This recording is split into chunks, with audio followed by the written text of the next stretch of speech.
నమస్తే. తెలంగాణలో అధికారం చేపట్టినటువంటి కాంగ్రెస్ పార్టీ ఎందుకు ఫెయిల్ అయిపోతా ఉంది, ఎక్కువగా ఎందుకు వ్యతిరేకతని మూటగట్టుకుంటా ఉన్నది? మీనాక్షి నటరాజన్ గారు కీలకంగా క్షేత్ర స్థాయిలో కూడా ఒకసారి మొత్తం కూడా లిస్ట్ రెడీ చేస్తా ఉన్నారట. ఎక్కడ వ్యతిరేకత వచ్చింది, అసలు ఎందుకు వ్యతిరేకత వచ్చింది? మామూలుగా వ్యతిరేకత కాదు అది. ఆ ఛానల్ అని చెప్పిండో, ఈ ఛానల్ అని చెప్పిండనో, లేకపోతే భయం చేసినో చెప్పిండనో కాదు. నిజంగా క్షేత్ర స్థాయిలో ఒక్కసారి గినక పోతే మొత్తం వ్యతిరేకత వినపడతా ఉన్నది. ఎమ్మెల్యేలు అసలు ఎంతమంది ఎమ్మెల్యేలు ఉన్నారు కాంగ్రెస్ పార్టీలో, ఎంతమంది మంత్రులు ఉన్నారు, సో ఎంతమంది మీద వ్యతిరేకత ఉన్నది, ఇప్పటికిప్పుడు అసలు ఎన్నికలు వస్తే ఎంతమంది గెలిచేటటువంటి అవకాశం ఉన్నది అనేది కాంగ్రెస్ పార్టీయే ఒక అంచనా వేస్తా ఉందట. ఒక అంచనా వేస్తా ఉంది. అసలు ఎందుకు, ఎవరెవరు అసలు ఏం చేస్తున్నారు, ఎవరు ఏం చేస్తున్నారు, హెచ్సియు విషయంలో ఎవరు ప్రోత్సహించారు, భూముల విషయంలో హైడ్రా విషయంలో ఎవరు ప్రోత్సహించారు, ఎవరి వల్ల వ్యతిరేకత వస్తా ఉన్నది, ఏ నాయకుని వల్ల వ్యతిరేకత వస్తా ఉన్నది, ప్రతి ఎమ్మెల్యే పనితీరు కూడా, ప్రతి నియోజకవర్గంలో పనితీరు కూడా కాంగ్రెస్ పార్టీ అధిష్టానం ఆలోచన చేస్తున్నట్లు సోషల్ మీడియాలో వార్తలు వినపడతా ఉన్నాయి. ఇక ప్రధానంగా మొన్న ఒక తెలుగు స్క్రైబ్ అని చెప్పి ఆ సోషల్ మీడియాలో మొత్తం హల్చల్ అయిపోయింది. అన్ని దినపత్రికలలో కూడా వచ్చింది టాప్ 10 ఎమ్మెల్యేలు ఎంతమంది ఉన్నారు, సో టాప్ 10లో ఎవరున్నారు, టాప్ 20లో ఎవరున్నారు, తర్వాత ఎస్టీ ఎమ్మెల్యేలో ఎవరు ఫస్ట్ ఉన్నారు, మంత్రులలో ఎవరు ఫస్ట్ ఉన్నారు, ఇదంతా కూడా మనం సర్వే చూసినాం. మ్యాక్సిమం అంతా కూడా వస్తే దాదాపుగా టాప్ 10లో మొత్తం బీఆర్ఎస్ వాళ్ళే ఉన్నారు. బీఆర్ఎస్ వాళ్ళకే టాప్ 10 లిస్ట్ లో మొత్తం హరీష్ రావు ఉన్నాడు ఫస్ట్ ప్లేస్ లో. హరీష్ రావు ఉన్నాడు. ఆ తర్వాత టాప్ 10లో వచ్చే ప్రతిపక్షమే కేటీఆర్ ఉన్నాడు, తర్వాత కేసీఆర్ ఉన్నాడు. వీళ్ళతో పాటు ఓ 4 మంది బీఆర్ఎస్ ఎమ్మెల్యేలు ఉన్నారు తెలుసా దీంట్లో. అంటే 7 మంది ఉంటే 3 మంది మాత్రమే కాంగ్రెస్ పార్టీ వాళ్ళు ఉన్నారు. ఆ 3 మందిలో కూడా ఉత్తమ్ కుమార్ రెడ్డి మీద, ఆ తర్వాత సీతక్క, సో ఇట్లా ఒక 2-3. ముఖ్యమంత్రి గారి పేరు కూడా లేదండి టాప్ 10లో. రేవంత్ రెడ్డి గారి పేరు కూడా టాప్ 10లో లేదు. వీళ్ళు మాత్రానికి కొంత మంచిగా పనిచేస్తా ఉన్నారు. ఆ తర్వాత వచ్చేసేసి కోమటిరెడ్డి వెంకటరెడ్డి, సో ఆయన కూడా కొద్దిగా నియోజకవర్గంలో తిరుగుతా ఉన్నాడు అని చెప్పి ఇట్లా కొంతమంది పేర్లు మాత్రానికే వస్తా ఉంటే దేనికి అసలు ఎందుకు మరి ఫెయిల్ అయిపోయినాం అనేటటువంటి ప్రతి విషయం మీద కూడా మీనాక్షి గారు ఒక రిపోర్ట్ రెడీ చేస్తా ఉన్నారట. ఎందుకంటే చాలా మంది కూడా ఎమ్మెల్యేలు ఎంత సంపాదించుకున్నాం, ఏం చేసినాం, జేబులు ఎంత వేసుకున్నాం, ఇట్లానే ఉన్నాడు. చాలా మంది ఇంతే ఉన్నాడు. 65 మంది ఎమ్మెల్యేలు, 65 మంది ఎమ్మెల్యేలు దాదాపుగా 45 మంది కూడా పనితీరు అసలు ఏం లేదట, ఫెయిలే. ఒక 20 మంది మాత్రమే కొంచెం పార్టీ కోసం పనిచేస్తా ఉన్నారట. ఏదైతే చేసిన దందాలు అవన్నీ కూడా కప్పిపుచ్చుకునేటటువంటి ప్రయత్నం, అంటే దందాలు చేయకుండా ఈ 45 మంది రైట్ చేసేదంతా చేసేయడం, చివరికి మాత్రానికి ఏం జరగనట్టు ఉండటం. ఈ 20 మంది మాత్రానికి పార్టీ కోసం కష్టపడతా ఉన్నారు. ఇప్పటికిప్పుడు ఎన్నికలు వస్తే 20 మంది మాత్రమే గెలుస్తారు.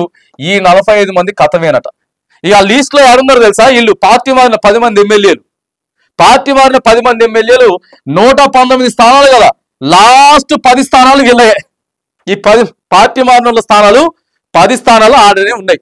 అంటే గైగోడు ఇప్పుడు కాంగ్రెస్ లోనే ఉన్నాయిలేండి, వారికి కలిపితేనే 75 స్థానాలు.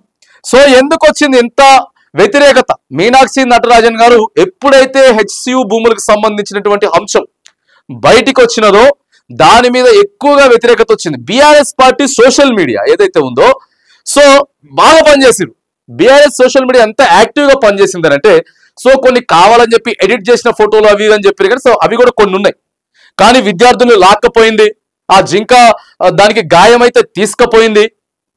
ఇవన్నీ కూడా వాస్తవాలే కదా, ఇవన్నీ వాస్తవాలే. ప్రభుత్వం కూడా అక్కడ విద్యార్థుల్ని స్టేషన్కి తీసుకుపోయినరు, మాదాపూర్ పోలీస్ స్టేషన్కి. వాళ్ళని మీద లాఠీ చార్జీలు చేసిండ్రు, బుల్డోజర్లన్నీ జేసీబీలన్నీ కూడా పోయినాయి, రాత్రిపూట లైట్లు వేసుకుంటా. ఇదంతా కూడా దేశవ్యాప్తంగా వైరల్ అయింది. వైరల్ అయితే అమ్మో ఇట్లా కాదు, ఇక 1 by 1 ఖచ్చితంగా మాత్రానికి మనం ఏం చేయాలి, తర్వాత ఈ నాయకుల్ని ఏం చేయాలి, అసలు ఈ నాయకుల్ని ఏం చేయాలి, వీళ్ళకి టికెట్లు ఇచ్చినా కూడా గెలిచేటటువంటి అవకాశం లేదు. మీనాక్షి నటరాజన్ చాలా అంటే చాలా రేవంత్ రెడ్డి గారిని కూడా ఎందుకు హెచ్సియు భూములకి మనం పోవాల్సి వచ్చింది, సో ఎంత వ్యతిరేకత వచ్చింది చూసినా. ఇప్పుడు మొత్తం ఆ కేంద్ర పార్టీకే వ్యతిరేకత వచ్చేటటువంటి అంశం ఇది. ఇంత కీలకమైనటువంటి ఇంత సున్నితమైనటువంటి అంశం జోలికి మనం ఎందుకు పోయినాం? తీరా కోర్టు కూడా ఏం చెప్పింది? ఆగండి, 6 నెలలు ఆగండి అని చెప్పింది. ఒక చెట్టు కూడా ఆగడానికి వీల్లేదు ఆడని చెప్పి క్లియర్ గా సుప్రీంకోర్టు చెప్పింది. సో ఇప్పుడు వెనక్కి రావాల్సి వచ్చింది. ఈ నేపథ్యంలో ఎక్కడ ఒకటికి 10 సార్లు తీసుకోవాల్సిన నిర్ణయం కూడా సింపుల్ గా తీసుకుంటా ఉన్నారు.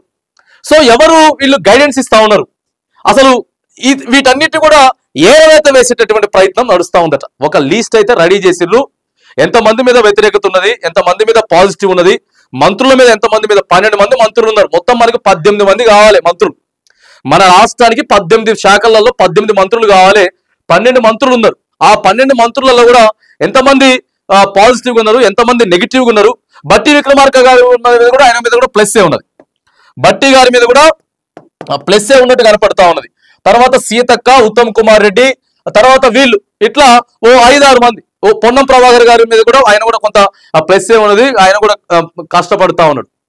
ఇక మిగతా ఎమ్మెల్యేలు మొత్తం మాత్రానికి కొందరు మాత్రానికి ఇక బ్యాగులు నింపుకోవాలి, దాచి పెట్టుకోవాలి. మళ్ళీ వస్తుందో రాదో అధికారం తెలవదు. కొంతమంది కీలకమైనటువంటి నాయకులు, కార్యకర్తలు అరే 3.5 ఏళ్ళ తర్వాత మరి పార్టీ అధికారంలోకి వస్తుందా రాదా, ఏంది ఇప్పటికిప్పుడే మళ్ళీ కాంగ్రెస్ మళ్ళీ ఓడిపోతే ఏంది పరిస్థితి, ఇస్తామని చెప్పినట్టు పథకాలు ఇలేకపోతా ఉన్నాం కదా. సో వీటిని గాడిలో పెట్టేందుకు, వీటన్నిటిని గాడిలో పెట్టేందుకు ఒక పర్ఫెక్ట్ లిస్ట్ తయారు చేసి ఆ నాయకుల్ని కొద్దిగా వెనక్కి నెట్టి వాళ్ళని కొద్దిగా సైలెంట్ చేసి, అంటే వాళ్ళు ఏం మాట్లాడకుండా వాళ్ళు ఏమేం చేస్తా ఉన్నారో నిశ్చితంగా గమనిస్తూ ఆ లిస్టు రెడీ చేసి ఇంటర్నల్ గా వాళ్ళకు కొంత క్లాస్ ఇచ్చి అందుకే ఇప్పుడు ఏం చేస్తా ఉన్నారు, సన్న బియ్యాన్ని ఒక దాన్ని తీసుకొచ్చిండ్రు. సన్న బియ్యం వల్ల ఎట్లా చేసినా సరే మనం ప్లస్ అవ్వాలి. ఆ తర్వాత రేషన్ కార్డులు ఇద్దాం. సన్న బియ్యం తర్వాత రేషన్ కార్డులు ఇద్దాం. ఇక కింద పడో మీద పడో రేషన్ కార్డులు ఇద్దాం. రేషన్ కార్డులు అయిపోయిన తర్వాత నిరుద్యోగ యువత ఏదైతే ఉందో యువ వికాసం ఇద్దాం. ఇట్లా 1 by 1 కనీసం 45 రోజులకు పథకం ఇచ్చైనా సరే కొంత మనం ప్రజల నుంచి వ్యతిరేకత పోగొట్టుకుందాం అనేటటువంటి అంశం మీద మాత్రానికి మీనాక్షి నటరాజన్ గారు అసలు మామూలుగా కాదు. ఇక ఆమె ఒక రేంజ్ లో స్పీడప్ చేస్తా ఉన్నది. ఖచ్చితంగా ఎవరెవరైతే లిస్ట్ రెడీ చేసిండ్రో వాళ్ళని మాత్రానికి వెనక్కి నెట్టేసి పాజిటివ్ ఎక్కడైతే ఉందో దాన్నే ముందుకు తీసుకుపోయి ప్రజలకి పథకాలు ఇచ్చేటటువంటి ప్రయత్నం అయితే చేస్తా ఉన్నాం. కాబట్టి మరి ఆ నాయకుల్ని ఏం చేస్తారు, ఏం చేయబోతా ఉన్నారు, ఖచ్చితంగా వ్యతిరేకత ఉన్నది అనేది క్లియర్ గా కాంగ్రెస్ పార్టీ అధిష్టానానికి కానీ లేకపోతే ఇక్కడ తెలంగాణ నాయకత్వానికి కానీ తెలిసిపోయింది. 16 నెలల్లో మాత్రానికి మనకు వ్యతిరేకత వచ్చింది. ఎంతమంది ఎమ్మెల్యేలు దాదాపుగా 70 నుంచి 80% ఎమ్మెల్యేల మీద వ్యతిరేకత ఉన్నది. కాబట్టి కొన్ని పథకాలు ఇచ్చేసుకొని వీళ్ళని సైలెంట్ చేసి పాజిటివ్నెస్ ని ముందుకు తీసుకెళ్లి ఏదైతే స్పీడ్ గా మనకి వ్యతిరేకత వచ్చిందో సో దాన్ని కొంచెం చిన్నగా అయినా సరే మనం దాన్ని పాజిటివ్ గా మలుచుకునేటటువంటి ఆలోచనలు కాంగ్రెస్ ప్రభుత్వం ఉన్నట్లు మాత్రానికి తెలంగాణలో కనబడతా ఉంది.